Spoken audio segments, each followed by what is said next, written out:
algavad sel nädalal rahvuskultuuride päevad, kus läbi erinevate sündmuste ja ürituste pakutakse võimalust tutvuda Tallinnas elavate rahvusvähemuste kommetega.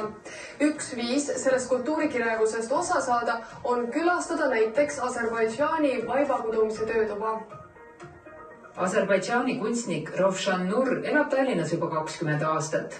Tema töö ja armastus on Tallinna vaadete maalimine ning värviküllaste ja kirjude Aserbaidžaani vaipade kudumine. Kõige lihtsamate vaipade tegemist õpetate sel nädalal ka Aserbaidžaani vaibakudumise töötoas.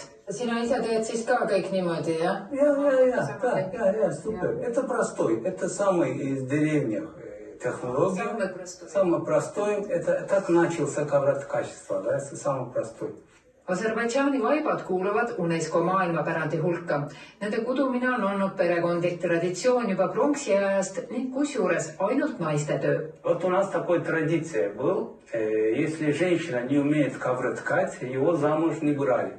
Это наш полтора такой очень... Ну, сейчас современная уже жизнь. Ну, кто-то умеет, делает, до сих пор держит эту традицию. Для нас это ковер не просто, да, вот на полу. Это и теплота, семья, любовь семья, теплота дома. Vaibakudumise töötuba on ainult üks üritus Tallinna rahvuskultuuride päevadel, mis kestavad selle nädala lõpuni. Igaühele leidub midagi alustades lastest, noortest ja peredest. Et nädalavahetusel laupäeval on väga paljudes Tallinna raamatukogudes lastehommikuid, mis samuti tutvustavad erinevaid kultuure nii läbi meisterdamiste kui ka raamatulugemiste.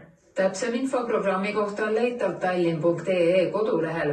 Aserbaidžaani vaipu saab aga kududa pühapäevani Väike-Karja 2 ning disaini- ja arhitektuurigaleriis. Niimoodi need Aserbaidžaani käsitöövaibad siis valmivadki.